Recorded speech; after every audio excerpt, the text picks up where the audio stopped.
नमस्ते दोस्तों, आज मैं आपको एक ऐसी कहानी सुनाने जा रहा हूँ जो हमें सिखाती है कि हमारे कर्मों का फल हमें कभी न कभी जरूर मिलता है। यह कहानी है एक छोटे से गांव की, जहाँ एक गरीब किसान और एक धनी जमींदार की जिंदगी एक दूसरे से टकराती है। तो चलिए शुरू करते हैं। एक छोटे से गांव में एक गरीब किसान रामू रहता था। वह बहुत मेहनती था, लेकिन उसकी जमीन बंजर और सूखी थी। उसके पास एक छोटा सा घर था जहां वह अपनी पत्नी और 2 बच्चों के साथ रहता था। उसी गांव में धनी जमींदार ठाकुर साहब भी रहते थे। वे अमीर तो थे, लेकिन बहुत लालची और क्रूर स्वभाव के थे। वो हमेशा गरीबों का शोषण करते और उनकी मेहनत का फल छीन लेते। एक दिन रामू की फसल में थोड़ा सा अनाज पैदा हुआ। मैं इसे बाजार ले जाऊंगा ताकि अपने परिवार का पेट भर सकूं। लेकिन रास्ते में ठाकुर साहब के सिपाहियों ने उसे रोक लिया।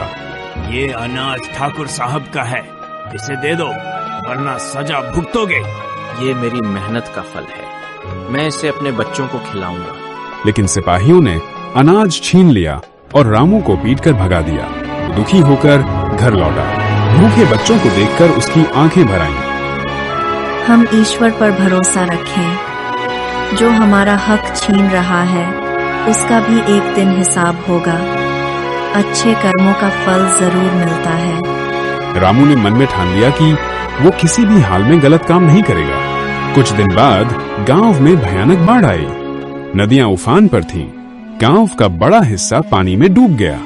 यहाँ तक कि ठाकुर साहब का महल भी खतरे में आ गया। सिपाहियों को बुलाओ, मेरी मदद करो।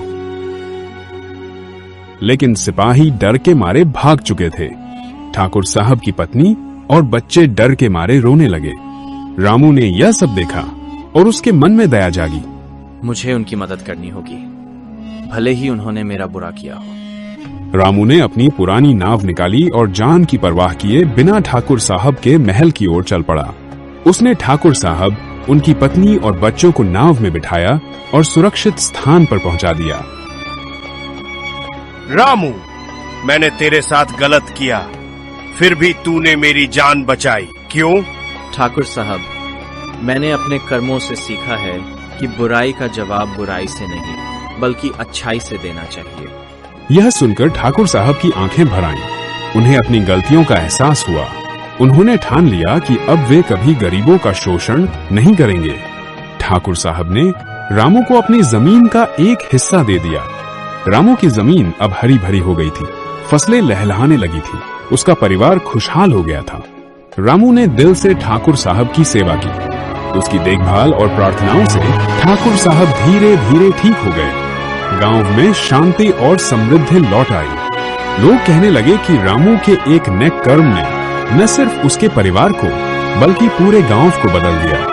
ठाकुर साहब ने गांव में एक स्कूल और अस्पताल बनवाया, जहां गरीबों को मुफ्त इलाज और शिक्षा दी जाती थी। तो दोस्तों, यह थी कहानी कर्म का फल।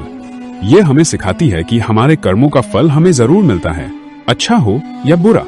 बुराई का जवाब अच्छाई से देना और दूसरों की मदद करना ही सच्चा धर्म है। तो चलिए आज से अपने कर्मों को सकारात्मक बनाएं, क्योंकि समय और परिस्थितियां बदल सकती हैं, लेकिन अच्छे कर्म हमेशा सुख लाते हैं।